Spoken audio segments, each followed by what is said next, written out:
Hello everyone, स्वागत है आपका हमारे चैनल इग्नू वाले पर। आज हम पढ़ेंगे BECC 113 भारतीय अर्थव्यवस्था पार्ट सेकेंड। हिंदी मीडियम की आपकी ये क्लास रहेगी। आज की क्लास में हम कौन कौन से टॉपिक्स पढ़ने वाले हैं तो ये देख लेते हैं पहले। ठीक है, सबसे पहला टॉपिक है हमारा 1980 में औद्योगिक क्षेत्र में संरचनात्मक परिवर्तन आया था, तो वो जानेंगे। फिर उसके बाद भारत में सेवा क्षेत्र की कुछ मुख्य विशेषताएं हैं, उनके बारे में। उसके बाद है हमारा भारत में अभी रिसेंटली ईयर्स में जो भी हम कह सकते हैं श्रम सुधारों के लिए जो भी रूल्स रेगुलेशंस बनाए गए हैं वो कौन से हैं, उनके बारे में जानेंगे। और फिर कृषि में निम्न उत्पादक के प्रमुख कारकों के बारे में जानेंगे। ये आज के आपके 4 टॉपिक्स हैं, इस पर आज हम चर्चा करेंगे। तो क्लास को स्टार्ट करते हैं। हाँ, 1980 के दशक में भारत में औद्योगिक क्षेत्र में कई संरचनात्मक परिवर्तन हुए। ठीक है, जो मुख्य रूप से किस वजह से थे, हम कह सकते हैं नीतिगत सुधारों की वजह से। ठीक है, वैश्वीकरण और तकनीकी प्रगति से क्या हुआ, सरकार ने नीतियां बनाई, उसमें सुधार लेकर के आई, इस वजह से ग्लोबलाइजेशन आया, इस वजह से टेक्नोलॉजी में एडवांसमेंट आई, जिस कारण हम कह सकते हैं औद्योगिक क्षेत्र के संरचनात्मक में पूरी उसकी संरचना में क्या हुआ, चेंज देखा गया। किस वजह से अब देख लेते हैं 1980 के दशक में परिवर्तन कैसा हुआ। सरकार ने औद्योगिक लाइसेंसिंग में बहुत ज़्यादा ढील दे दी थी, जिस वजह से जो हमारे निजी क्षेत्र थे, ठीक है, उन्होंने पार्टिसिपेट लेना शुरू किया। यानी कि हम कह सकते हैं जो पूरा का पूरा कंट्रोल था 1980 से पहले वो सरकार के हाथ में था। अब सरकार ने क्या कर दिया, प्राइवेट सेक्टर को बहुत सारी चीज़ें सौंप दी, परमिशन दे दी कि अब क्या करेगा, मैदान में कौन आएगा, निजी क्षेत्र भी आएगा, और साथ मिलके सरकार भी और निजी क्षेत्र भी मिलकर के वर्क करेंगे, एक मिश्रित अर्थव्यवस्था बना दी। ठीक है, अब यहाँ पर कृषि और लघु उद्योगों के लिए विशेष नीतियां बनाई गई, जिसकी वजह से हम फिर भी क्या कह सकते हैं, कृषि आई, एग्रीकल्चर भी, और हमारा लघु जो उद्योग थे उनके लिए स्पेशल नीतियां बना तो दी थी, लेकिन फिर भी देश में हम कह सकते हैं औद्योगिक क्रांति नहीं आई थी। किस समय, 1980 के दशक में थोड़े बहुत ही परिवर्तन देखे गए थे। उसके बाद बात कर लेते हैं 1991 में उदारीकरण आया। उदारीकरण को अपनाया 1991 में आर्थिक सुधारों के लिए, जिसमें कि कौन कौन से हम कह सकते हैं महत्वपूर्ण परिवर्तन देखे गए। चलो पढ़ते हैं आगे। निजीकरण, उदारीकरण, वैश्वीकरण और निर्यात उन्मुख उत्पादन। यानी कि निजीकरण, सरकार ने क्या किया, निजी क्षेत्रों को बहुत सारी चीजें सौंप दी, परमिशन दे दी कि अब मैदान में वही सेम चीज निजी क्षेत्र भी खेलेगा, पक्ष भी चाहिए और विपक्ष भी चाहिए, दोनों मिलकर के काम करेंगे। ठीक है, उदारीकरण, उद्योगों पर लाइसेंस राज को समाप्त कर दिया गया, जिसकी वजह से लाइसेंस समाज हम कह सकते हैं वहाँ पे जो लाइसेंस राज था उसके समाप्त हो जाने के बाद हम कह सकते हैं नए नए एंटरप्राइजेस, नए नए एंटरप्रेन्योर खुलने लगे थे, स्टार्टअप्स खुलने लगे थे। और जब वो खुलने लगे तो हम कह सकते हैं कि पूरे के पूरे देश में क्या हुआ था, कंपटीशन बढ़ा था। फिर वैश्वीकरण, FDI और तकनीकों से हम कह सकते हैं तकनीकें आई जब हमारा वैश्वीकरण शुरू हुआ। ठीक है, विदेशी निवेश हुआ, विदेशों ने हम कह सकते हैं विदेश के लोगों ने, विदेशी जो इन्वेस्टर्स थे उन्होंने भारत में क्या किया, इन्वेस्टमेंट करना शुरू किया। ठीक है, जिसकी वजह से भारत के उद्योगों में हम कह सकते हैं उनमें बढ़ावा मिला उनको। ठीक है, फिर निर्यात, अब हम आयात कम कर रहे थे, निर्यात ज़्यादा कर रहे थे। ठीक है, क्योंकि हमारे भारत में क्या हो रहा था, प्रोडक्शन हो रहा था, निजी क्षेत्र के हाथ में बहुत सी चीज़ें थी, जिस वजह से हम कह सकते हैं निर्यात को बढ़ावा देने के कारण पूरा का पूरा हम कह सकते हैं हम विकास की ओर बढ़ रहे थे। फिर है 2000 के दशक में क्या क्या देखा गया, तकनीकी उन्नति, स्टार्टअप और ई-कॉमर्स और डिजिटल व्यापार।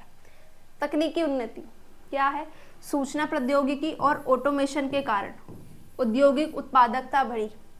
ठीक है, क्या आई, ऑटोमेशन आया और प्रौद्योगिकी आई, जिसकी वजह सीधा सा है हमारे पास क्या आती है, टेक्नोलॉजी में एडवांसमेंट आई। तो जाहिर सी बात है जब टेक्नोलॉजी में एडवांसमेंट आई, हमने टेक्नोलॉजी को अपनाया तो उत्पादकता में क्या हुई, इंक्रीजमेंट हुई। फिर स्टार्टअप, नए नए स्टार्टअप्स, नए नए हम कह सकते हैं इनोवेशन आए।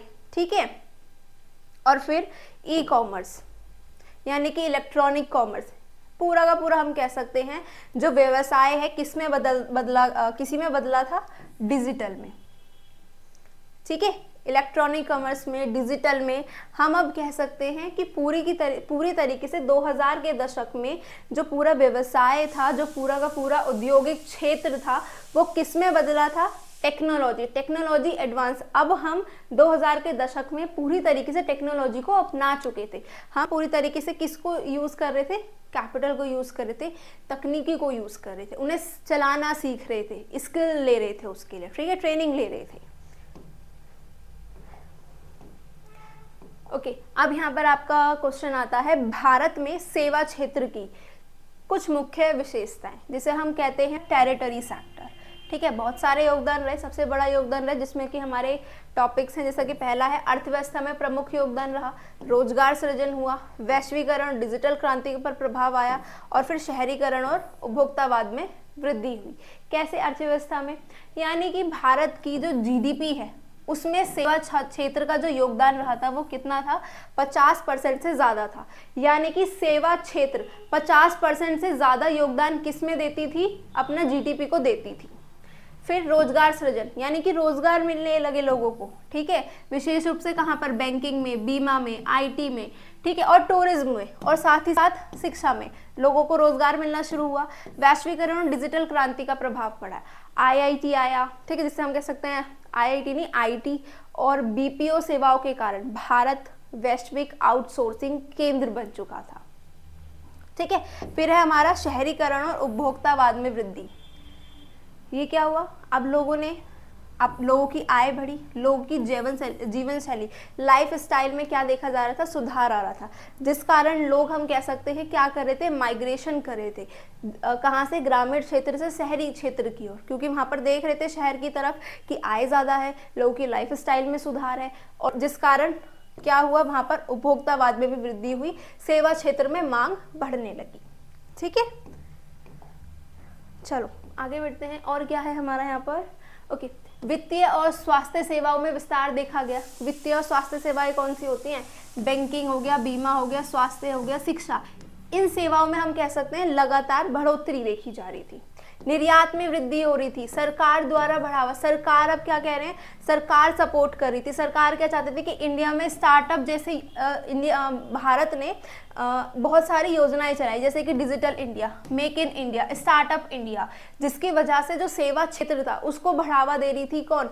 पूरा का पूरा सपोर्ट कर रही थी सरकार। फिर प्रतिस्पर्धा, इसमें क्या हुआ? कंपटीशन भी आया, और साथ ही साथ क्या आया? इनोवेशन भी आया। सेवा क्षेत्र अब कह सकते हैं हम बहुत अधिक क्या हो चुका था? प्रतिस्पर्धा हो चुका था, वहां पर कंपटीशन बहुत ज्यादा देखा जा रहा था, क्योंकि जिससे हम कह सकते हैं जब कंपटीशन आया तो नई नई तकनीकें आई, नई नई इनोवेशन भी आई।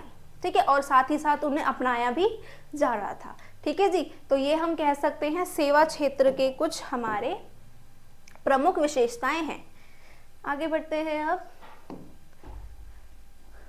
अब आपका क्वेश्चन है, थर्ड जो क्वेश्चन है, भारत में हाल के वर्षों में, अभी शुरू के ईयर्स में क्या हुआ? श्रम सुधार आए हैं कुछ। कौन कौन से? 4 हमारे पास हैं, 4 प्रमुख सुधार आए लेबर कोड्स। ठीक है, पहला है हमारा यहाँ पर मजदूरी संहिता 2019, कोड ऑन वेजेस 2019, न्यूनतम वेतन, समान वेतन और वेतन भुगतान के प्रावधानों को इकट्ठा कर दिया। सभी श्रमिकों के लिए एक समान न्यूनतम वेतन सुनिश्चित करा। किसने? मजदूरी संहिता ने। ठीक है, फिर है औद्योगिक संबंध संहिता, हड़ताल, नियोजन और औद्योगिक विवादों से संबंधित प्रावधानों को सरल बनाया।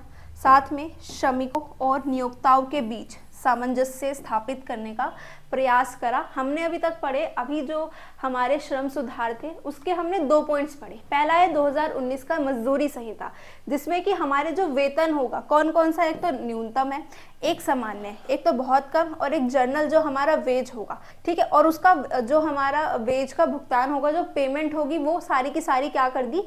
इकट्ठी कर दी, कि अब जो हमारा लेबर होगा उसको हम कह सकते हैं इकट्ठा वेतन दिया जाएगा। ठीक है, और साथ ही साथ क्या किया गया? इकट्ठा तो देंगे ही देंगे, लेकिन कितना देंगे? किसी का बहुत ज़्यादा बन सकता है, किसी का बहुत कम हो सकता है, ऐसा भी तो हो सकता है। नहीं, सबकी हम कह सकते हैं एक समान क्या कर दी? वेतन कर दिया एक समान।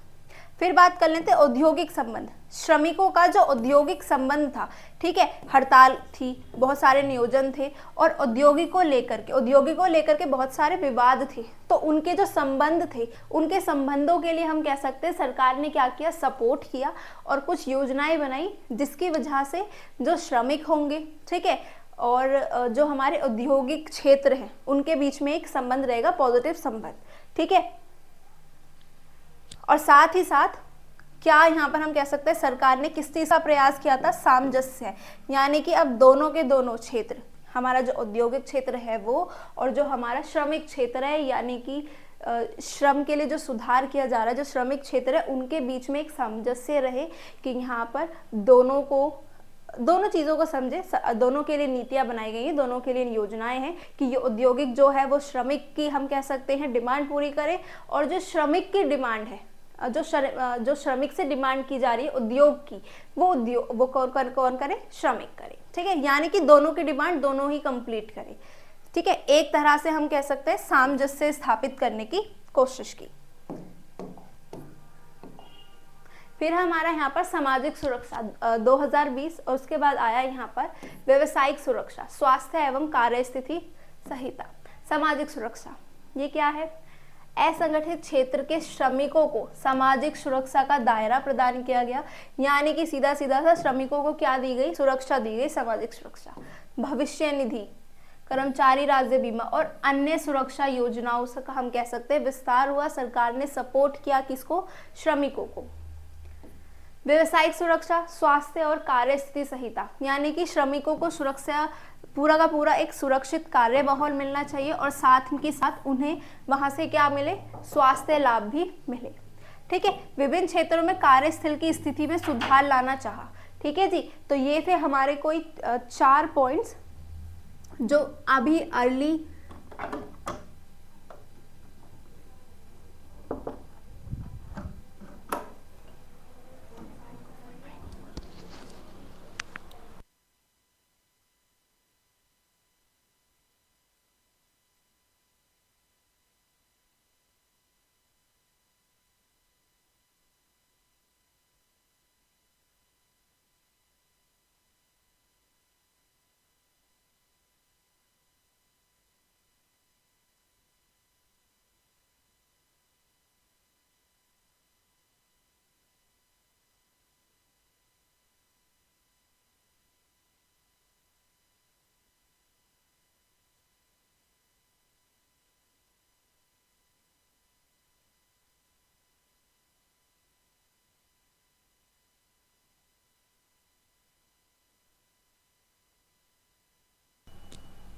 हाँ जी, समझ में आए क्या, 4 पॉइंट्स हमने पढ़े, ठीक है। चलो अब पढ़ लेते हैं आगे कौन सा हमारे पास क्वेश्चन है, वो है क्या, कृषि में निम्न उत्पादक के कुछ कारण हैं, जिस कारण हम कह सकते हैं कृषि में क्या है, हमारी निम्न उत्पादकता हुई है, ठीक है। कौन कौन से वो क्वेश्चन हैं, कौन कौन से वो टॉपिक्स हैं वो पढ़ लेते हैं, जिसमें कि हमारा पहला है प्राकृतिक कारक।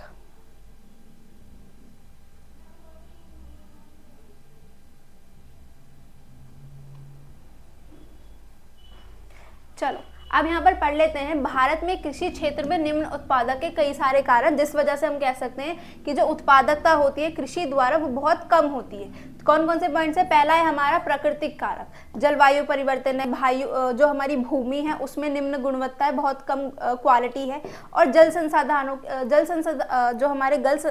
संसाधन है उनकी भी क्या है, कमी है। असमय वर्षा हो जाती है, कभी भी सूखा हो जाता है, कभी भी बाढ़ पड़ जाती है, जिस कारण क्या हो जाती है, जो हमारी फसल होती है, जो फसल का उत्पादन होता है उसको प्रभावित पड़ती है, और कभी कभी ऐसा भी होता है कि फसल पूरी की पूरी बर्बाद हो जाती है। फिर है भूमि, मृदा अपरदन, लवणीयता, क्षारीयता, और जो हमारी मृदा उर्वरता है उसमें गिरावट होती है, जिस कारण कृषि का जो उत्पादन होता है उसमें क्या आती है, कमी आती है, पूरा प्रभाव पड़ता है। फिर है हमारे पास यहाँ पर जल संसाधनों में कमी, ठीक है, वो क्या है, सिंचाई सुविधाओं का अभाव, भूजल स्तर में गिरावट है, ठीक है। साथ ही साथ यही हम कह सकते हैं हमारे पास सिंचाई के लिए कोई सुविधा नहीं है कल्चर के वहाँ पर, ठीक है, जो हमारा ग्रामीण क्षेत्र है वहाँ पर हम साफ साफ कह सकते हैं सीधा सा कि वहाँ पे जल की कमी है, पानी नहीं है, ठीक है। और साथ में जो हमारा भूमि का जल होता है, जो भूमि के अंदर जल होता है, उसका लेवल भी टाइम टू टाइम क्या होता जा रहा है, कम होता जा रहा है, धीरे धीरे कम होता जा रहा है, जिस वजह से उत्पादन में बाधा आती है। फिर है हमारी तकनीकी कारक। तकनीकी कारक क्या है, पॉइंट है परंपरागत कृषि पद्धतियां। आधुनिक कृषि तकनीकों और यंत्रीकरण का सीमित उपयोग उत्पादकता कम करता है। यानी कि अभी भी जो कृषि हो रही है वो किस पर हो रही है, जो भी ट्रेडिशन कल्चर है उसके जरिए ही क्या होती जा रही है, कृषि होती जा रही है। हम यहाँ पर जितने भी हमारे किसान हैं वो किसको यूज़ नहीं कर रहे, टेक्नोलॉजी को यूज़ नहीं कर रहे, जो भी कारण है हमारे कृषि में निम्न उत्पादकता का। ठीक है।